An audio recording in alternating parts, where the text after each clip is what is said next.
ஒரு ஹிந்து கீதை தெரிஞ்சிருக்கானோ இல்லையோ, ஒரு முஸ்லிம் குரான் தெரிஞ்சிருக்கானோ இல்லையோ, ஒரு கிறிஸ்டியன் பைபிள் தெரிஞ்சிருக்கானோ இல்லையோ, ஒவ்வொரு இந்திய குடிமகனும் இந்திய அடிப்படை சட்டம் தெரிஞ்சிருக்கணும்.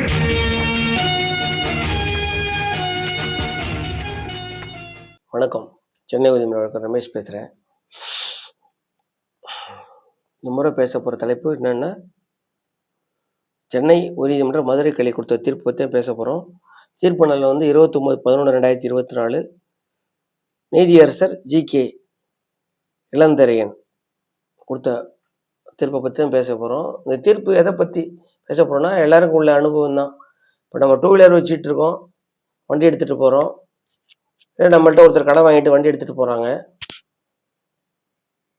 வண்டி நம்மள்ட்ட கடன் வாங்கிட்டு போகிறவர் அந்த வண்டியை ஆக்சிடென்ட் பண்ணிட்டா அவருக்கு இன்சூரன்ஸ் கவர் ஆகுமா ஆகாதா அப்படின்றத பற்றி தான் இந்த தீர்ப்பு விவரிக்குது. நாங்கள் விஷயத்துக்குள்ளே போயிடலாம். Writ petition MD number 6447/2023. மனுதாரர் யாருன்னு பார்த்தீங்கன்னா என் அண்ணாமலை. எதிர்மனுதாரர் பார்த்தீங்கன்னா யுனைடெட் இன்சூரன்ஸ் சென்னையில் இருக்கிற அதோட ஜெனரல் மேனேஜர்.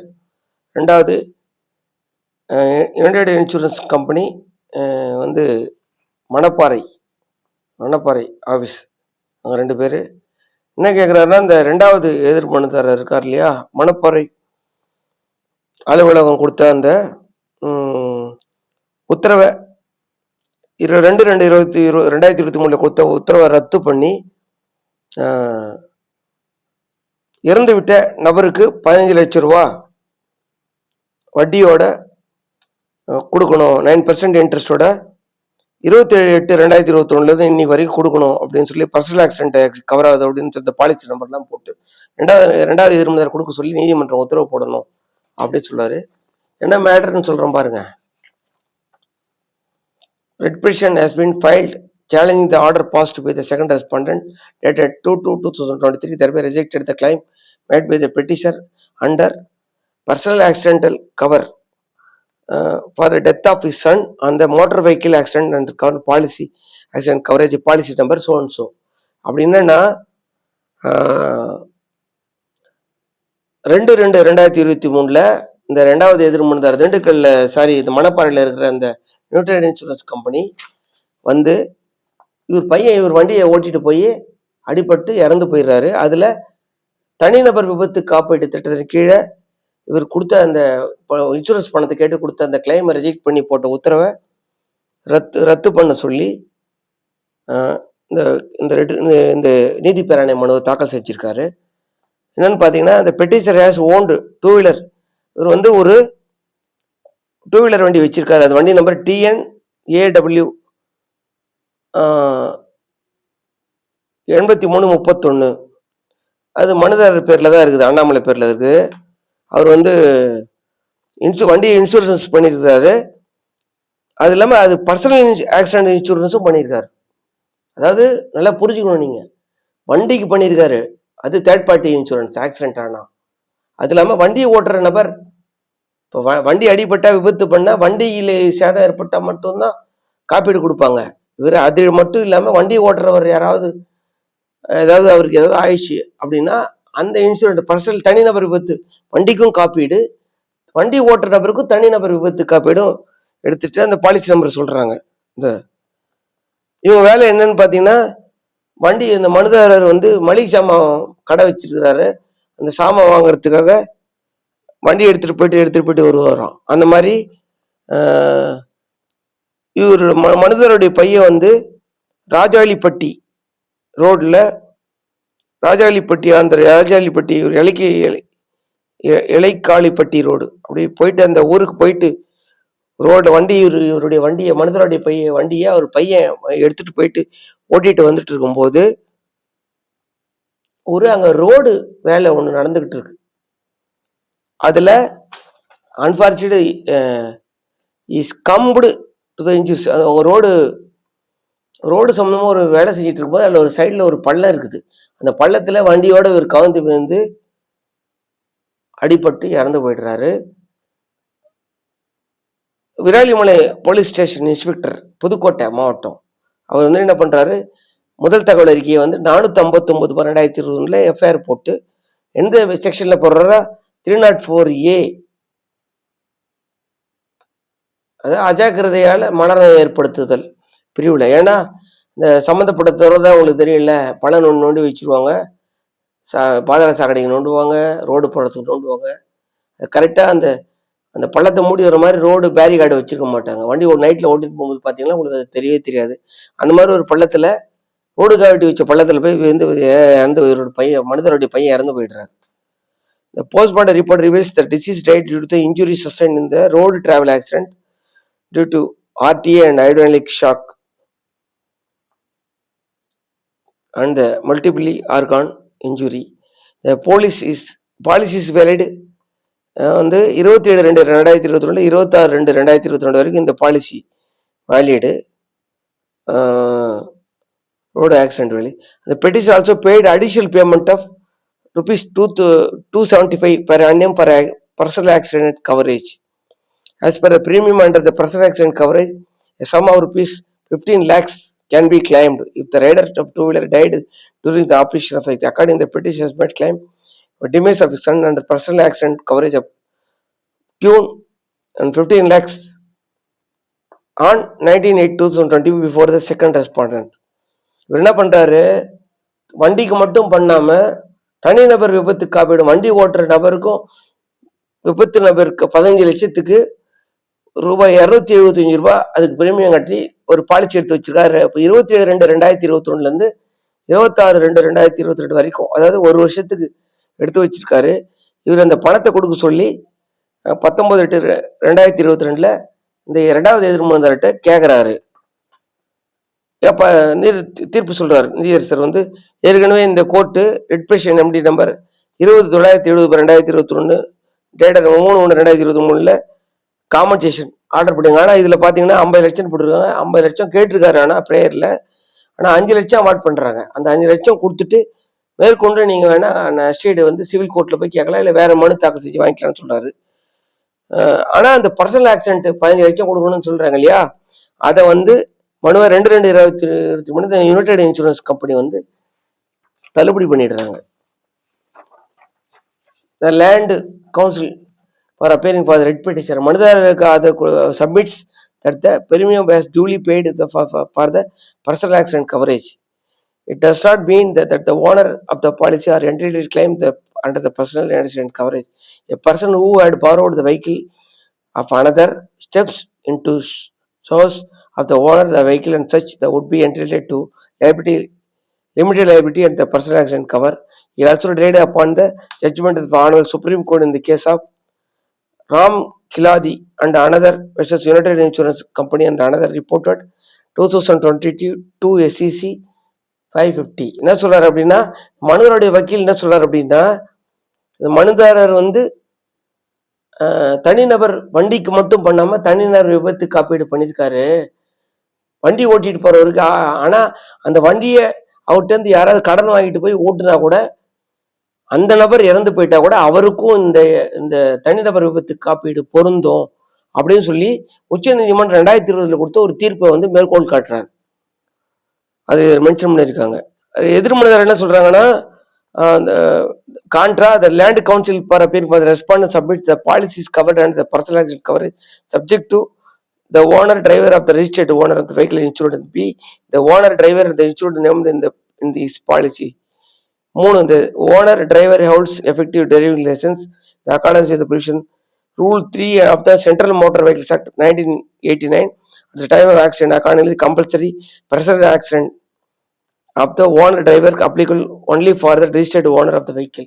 என்ன சொல்றாங்கன்னா, மோட்டார் வாகன சட்டப்பட்ட பிரிவு ரூல் 3 படி என்ன சொல்றாங்கன்னா, அந்த வண்டியோட ஓனர் அந்த டிரைவருக்கு மட்டும்தான் இந்த பர்சனல் ஆக்சிடென்ட்டுக்கு தனிநபர் விபத்து காப்பீடு பொருந்தும், மற்றவங்களுக்கு பொருந்தாது அப்படின்னு சொல்லி எதிர்த்தரப்பு வக்கீல் வந்து வாதம் பண்றாங்க. இந்த உச்ச நீதிமன்ற தீர்ப்புள்ள மேற்கோள் காட்டி சொல்லும் போது என்ன சொல்றாரு அப்படின்னா, உச்ச நீதிமன்றம் சொல்லிடுறாங்களே, அதுல என்ன சொல்றாரு அப்படின்னா, பேரா 10 என்ன சொல்லிடுறாரு அப்படின்னா, the petitioner has owned the two-wheeler and the insured with the second respondent including the personal accident coverage. The petitioner has paid additional amount of rupees 275 per annum for personal accident coverage to the tune of rupees 15,000. The said premium was paid under the head of compulsory personal accident coverage for owner and driver. It means the owner of the vehicle as well as the driver of the vehicle. Therefore, the personal accident coverage is not only for the owner as well as the driver of the vehicle. When the third person or other owner of the vehicle drives the vehicle, he would under the insured of the owner. Therefore, he is also entitled the claim under the personal accident coverage as per conduct of insurance. அதாவது என்ன சொல்றாங்கன்னா, உச்சநீதிமன்ற தீர்ப்புல மேற்கோள் காட்டி இந்த 275 ரூபாய் பணம் கட்டியிருக்காரு இல்லையா, 15 லட்சம் தனிநபர் விபத்து கார்டு கட்டியிருக்காரு. அதை உச்சநீதிமன்ற தீர்ப்புப்படி வண்டிய ஓட்டுற ஓனர் மட்டும் ஓட்டுறதுல அவர்கிட்ட இருந்து யாராவது கடன் வாங்கிட்டு போய் டிரைவ் பண்ணி ஓட்டிட்டு இறந்தா கூட அவங்களுக்கும் கவர் ஆகும். அதாவது தேர்ட் பார்ட்டி மனிதார் ஓனர் அவர் பையனோ இல்லை அவர்கிட்ட நீ வேற யாராவது தேர்ட் பார்ட்டி ஓட்டிட்டு போய் இறந்தா கூட அவர் 1 வருஷத்துக்கு அந்த பிரிமியம் கட்டியிருக்காரு. தனிநபர் விபத்து காப்பீட்டுக்கு 15 லட்சம் வாங்குறதுக்கு 275 ரூபாய் கட்டியிருக்காரு. அதனால அந்த 15 லட்சம் ரூபா வேற யாராவது அந்த வண்டி கடன் வாங்கிட்டு போய் ஓட்டி போய் இறந்தா கூட தனிநபர் விபத்து காப்பீட்டு இறந்த நபருக்கு 15 லட்சம் கண்டிப்பா அந்த இன்சூரன்ஸ் கம்பெனி கொடுக்கணும் அப்படின்னு சொல்றாரு. சொல்லிட்டு இந்த view of above, court finds no illegality, infirmity, order passed by the second respondent are liable to be quashed. The respondents are directed to disburse rupees 15 lakhs to the petitioner with 6% interest of the per annum for the date of claim of the made by issue till the payment of the period of 4 weeks of the date of receipt of the copy is under the personal accident coverage. No policy number போட்டு the above direction the requisition stands allowed no cost. என்ன சொல்றாரு அப்படின்னா, பணம் தர முடியாதுன்னு 2/2/23 இந்த போட்ட இந்த இன்சூரன்ஸ் கம்பெனி போட்ட அதாவது மணப்பாறை இன்சூரன்ஸ் கம்பெனி போட்ட யுனைடெட் இன்சூரன்ஸ் கம்பெனி போட்ட அந்த உத்தரவை ரத்து பண்றேன். அவங்க மனுதாரருக்கு அவங்க பையன் இறந்ததுக்காக 15 லட்சம் ரூபாய் பணத்தை 6% வட்டியோட வருஷத்துக்கு 6% வட்டியோட நீங்க செட்டில் பண்ற டேட் வரைக்கும் இன்ட்ரெஸ்ட் கலெக்ட் பண்ணி இந்த உத்தரவு கட்சியில 4 வாரத்துக்குள்ள கொடுத்துருன்னு சொல்லி உத்தரவு போட்டு இந்த வழக்கை வச்சிருக்காரு. தீர்ப்பு பார்த்தீங்கன்னா ஒரு 4-5 பக்கம். இதுல இருந்து என்ன தெரிஞ்சுக்கணும் அப்படின்னு பாத்தீங்கன்னா, ஒரு வண்டி ஒரு 2 வீலர் வச்சிருக்கீங்க, இன்சூரன்ஸ் எடுத்திருக்கீங்க அப்படின்னா, தேர்ட் பார்ட்டி இன்சூரன்ஸ் எடுத்தீங்கன்னா அந்த வண்டியை போய் நீங்க மோதி எதிரில் வரவங்க யாராவது அவங்க விபத்துக்குள்ளானா அவங்க உங்க மேல வழக்கு போட்டா இன்சூரன்ஸ் கம்பெனி அந்த விபத்துக்கு ஆளான நபருக்கு இன்சூரன்ஸ் கம்பெனி கொடுத்துரும். ஆனா இந்த தீர்ப்பு படி பாத்தீங்கன்னா, அந்த நபர் வெறும் தேர்ட் பார்ட்டி வண்டிக்கு மட்டும் இன்சூரன்ஸ் எடுத்துட்டு வண்டி ஓட்டிட்டு போய் ஆக்சிடென்ட் பண்ணாருன்னா அந்த நபருக்கு அந்த இன்சூரன்ஸ் கவர் ஆகாது. யார் வண்டி ஓனர் இருக்காரோ அவர் அந்த வண்டி எடுத்துட்டு போய் பண்ணா மட்டும்தான் அந்த இன்சூரன்ஸ் கவர் ஆகும்.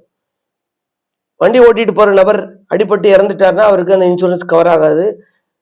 ஆனா வண்டி வச்சிருக்கிற நபர் வண்டிக்கு இன்சூரன்ஸ் போடுறது இல்லாம தனிநபர் அவருக்கும் வண்டி ஓட்டுற நபருக்கும் விபத்து காப்பீடு ஒரு பாலிசி எடுத்திருந்தாருன்னா, அந்த வண்டி யாரோ கடன் வாங்கிட்டு போய் இறந்துட்டாங்க அப்படின்னா அந்த தனிநபர் விபத்து காப்பீட்டு கீழே அவரு எவ்வளவு ரூபாய் பாலிசி எடுத்திருக்காரு, 5 லட்சத்துக்கு எடுத்திருக்காரு, 5 லட்சம் கொடுத்தாங்க, இல்ல 50 லட்சம் எடுத்திருந்தாருன்னு வச்சுக்கோங்க. இவர் போட்டிருக்காரு, ஒரு உதாரணத்துக்கு சொல்றேன், நீங்க அதுக்காக யாரும் இறந்து போடணும்னு சொல்ல, உங்க வண்டிக்கு 2 வீலருக்கு இன்சூரன்ஸ் எடுத்திருக்கீங்க, அது இல்லாத உங்களுக்கு வண்டி ஓட்டுற நபருக்கும் ஒரு தனிநபர் விபத்து காப்பீட்டு கண்டிப்பா எடுத்துருக்கணும். நீங்க அதை பத்தி நான் சொல்றேன். அது மாதிரி உங்கள்கிட்ட வாங்கிட்டு போறவரு கடன் வாங்கிட்டு போறவரு வண்டியை விட்டுட்டு இறந்து போயிடறான்னு வச்சுக்கோங்க, தனிநபர் விபத்து காப்பீடு நீங்க எடுத்திருக்கீங்க. வண்டிக்கு இல்லாத வண்டி ஓட்டுற தனிநபருக்கும் விபத்து காப்பீடு வண்டி ஓட்டுற நபருக்கு எடுத்திருக்கீங்கன்னா, இறந்துட்டாருன்னா பக்கத்து வீட்டுக்கார வாங்கி போய் இறந்துடுறான்னு வச்சுக்கோங்க, அவருக்கும் அந்த 50 லட்ச ரூபாய்க்கு நீங்க எடுத்திருந்தீங்கன்னா 50 லட்ச ரூபாய் கிளைம் கண்டிப்பா கிடைக்கும். அந்த சம்பந்தப்பட்ட ஊர்ல இருக்கிறவங்களே அந்த கேஸை போட்டு அந்த பணத்தை வாங்க முடியும். இப்போ இந்த விஷயத்துல என்ன தெரிஞ்சுக்கணும்னா, நீ வெறும் வண்டிக்கு மட்டும் இன்சூரன்ஸ் எடுக்கக்கூடாது, என்னத்துக்கு நம்ம பிரீமியம் கட்டணும் போதுன்னு நினைக்கக்கூடாது. உங்களுக்கும் வண்டி ஓட்டுற நபருக்கும் ஒரு தனிநபர் காப்பீட்டு இழப்பீடு கேட்டு ஒரு இன்சூரன்ஸ் பாலிசி நீங்க எடுத்துக்கணும். அது நீங்க 5 லட்சத்துக்கு எடுத்துக்கலாம், அதை இல்லை 50 லட்சத்துக்கு எடுக்கலாம், 1 கோடி கூட எடுத்துக்கலாம். நீங்க எவ்வளவு பிரீமியம் செலுத்தத்தை பொறுத்து இருக்குது. அந்த மாதிரி எடுத்ததாலதான் இவருக்கு அந்த 15 லட்சத்தை கொடுக்க சொல்றாங்க. நம்ம என்ன பண்றோம், பொதுவா வண்டிக்கு மட்டும் எடுத்துட்டு வண்டி ஓட்டுற ஆளுக்கு இன்சூரன்ஸ் தனியா விபத்து காப்பீட்டு எடுக்கிறதுல எப்படி புரியுற மாதிரி சொல்றேன். இப்ப நீங்க ஒரு வீடு கட்டுறீங்க, வீட்டுக்கு லோன் வாங்குறீங்க, அந்த லோனுக்கு மட்டும் பாத்தீங்கன்னா அந்த லோனுக்கு மட்டும் என்ன பண்ணுறீங்க, லோன் வாங்கிட்டு அதுக்கு இன்சூர் பண்ணியிருப்பாங்க. அந்த லோனுக்கு அந்த கம்பெனியே இன்சூரன்ஸ் போட சொல்லும் அந்த லோனுக்கு, ஆனால் அந்த கட்டடத்துக்கு. ஆனால் அந்த அந்த லோனை கட்டுறாரு பாருங்க நபரை, அவருக்கு பர்சனல் இன்சூரன்ஸ் ஒன்று போட்டுக்கணும் நீங்கள். எதுக்காகனா, இப்போ நான் ஒருத்தருக்கு லோன் எடுத்த நபர் வந்து கட்டிட்டு இருக்காருன்னா, அவர் திடீர்னு இறந்து போயிடுறாருன்னு வச்சுக்கோங்க, அப்போ அந்த இன்சூரன்ஸ் கம்பெனி அந்த லோன் அமௌண்ட் எவ்வளவோ 50 லட்சம் இல்லை 1 கோடி 1.5 கோடி அந்த பணத்தை செட்டில் பண்ணி உங்களுக்கு அந்த டாக்குமெண்ட்டை ரிலீஸ் பண்ணி கொடுத்துரும். நீங்கள் அது எடுக்காத வெறும் லோனை மட்டும் எடுத்துட்டு அந்த கட்டடத்துக்கு மட்டும் இன்சூரன்ஸை போட்டு விட்டுட்டு உங்களுக்கு தனிநபர் காப்பீடு எடுக்காம விட்டுட்டீங்க. நிறைய பேர் பண்ற தப்பு இதுதான். கண்டிப்பா இந்த இதுல பாடம் கத்துக்கணும். நீங்க நான் தான் சொல்றேன், ஒரு விஷயமும் 2 வீலர் வச்சிருக்கீங்கன்னா வெறும் 2 வீலர் இது மட்டும் இன்சூரன்ஸ் மட்டும் கட்டக்கூடாது. அந்த வண்டி ஓட்டுற நபரும் பர்சனல் இன்சூரன்ஸ், தனியா பர்சனல் இன்சூரன்ஸ் கேட்கணும். நீங்க கேட்டீங்கன்னா அவங்களே போட்டு கொடுத்துருவாங்க. இப்ப நீங்க வண்டி நீங்க எங்க பெட்ரோல் பங்க்ல போனாலும் சரி, எங்க போனாலும் சரி, வண்டி எடுக்கும் போது பர்சனல் ஆக்சிடென்ட் கவரேஜ் போட்டுக்கிட்டு அதே கம்பெனியில் உங்களுக்கு ஒன்று போட்டு கொடுத்துருவாங்க. இப்போ பாருங்க, 5 லட்சத்துக்கு வெறும் 225 ரூபா தான் வருஷத்துக்கு. ஒரு 30 லட்சத்துக்கு போட்டேன்னு வச்சுக்கோங்க, எவ்வளோ ஒரு 550 ரூபா இல்லை 600 ரூபா வரும். அவ்வளோதான் 30 லட்ச ரூபாய்க்கு. 50 லட்ச ரூபாய் கூட நீங்க போடலாம், ஒரு 1000 ரூபாய் சேர்த்து கட்டிட்டு போயிடலாம். என்ன நினைக்கிறாங்க, 1000 ரூபா கட்டுறதுக்கு பால் மாறின்னு வண்டியை மட்டும் எடுத்துட்டு விட்டுட்டு போயிடுறது. இவங்க கொண்டு போய் வண்டியை கொண்டு போய் விட்டா எவனோ அடிப்பான், இல்லை பள்ளத்துல புகுந்து செத்து போவான். ஒண்ணுமே கிடையாது உங்களுக்கு. இப்போ பாருங்க, இந்த மாதிரி இன்சூரன்ஸ் இப்போ என்ன கத்துக்கணும் அப்படின்னா, வண்டிக்கு மட்டும் எடுக்காம, வண்டி எடுத்துட்டா தேர்ட் பார்ட்டி தான் அது கவர் ஆகும். நீங்க விபத்து பண்ணீங்கன்னா விபத்து பண்ண நபருக்கு இன்சூரன்ஸ் கம்பெனி வந்து வண்டி அதுக்கான இழப்பீட்டை கொடுத்துரும். ஆனால் செத்து போன ஆளுக்கு ஒன்றும் கொடுக்காது. செத்து போன ஆளுக்கு கொடுக்கணும் அப்படின்னா, செத்து போன நபர் வந்து தனக்கான காப்பீட்டை, தனிநபர் காப்பீட்டை எடுத்துருக்கணும். அவர் எடுத்துருக்கணும். எடுத்துட்டாருன்னா இல்லை அவருக்கோ அந்த வண்டி யாராவது எடுத்துட்டு போய் விட்டு இறந்துட்டா அவருக்கும் அந்த காப்பீடு பொருந்துன்றது உச்ச நீதிமன்ற தீர்ப்பு மேற்கோள் காட்டி உயர் நீதிமன்றம் சொல்லியிருக்கோம். ஒரு அற்புதமான தீர்ப்பு. இதுல நம்ம பாடம் கத்துக்கணும். இதுல இருந்து தனிநபர் வண்டி வச்சுட்டீங்கன்னா வண்டிக்கு மட்டும் இன்சூரன்ஸ் பண்ணக்கூடாது, உங்களுக்கும் ஒரு தனிநபர் பர்சனல் ஆக்சிடென்ட் பாலிசி எடுத்துக்கணும். அதே மாதிரி ஒரு பில்டிங்க்கு, ஒரு கட்டடம் கட்டுறதுக்கு பேங்க்ல லோன் வாங்கிட்டீங்கன்னா சொல்ல மாட்டான் பேங்க்ல, அந்த கட்டடத்துக்கு மட்டும் ஒன்றும் ஆயிடக்கூடாதுன்னு அதில் கட்டிகிட்டே இருக்கும்போது எதாவது ஆயிடுச்சுன்னா இன்சூரன்ஸ் கம்பெனியில் கிளைம் போட்டு வாங்கிக்குவான் பேங்க்காரன். இப்போ நீங்கள் என்ன பண்ணணும், இப்போ லோன் கட்டுற நபரும் ஒரு தனிநபர் காப்பீடு ஒன்று எடுத்துக்கணும். கட்டிகிட்டே இருக்கும், திடீர்னு இறந்து போயிட்டோம்னா அந்த லோன் அமௌண்ட் எவ்வளவோ அதை இன்சூரன்ஸ் கம்பெனி செட்டில் பண்ணிடும். நல்லா புரிஞ்சுக்கணும். இதுலேருந்து கற்றுக்கிற பாடம்.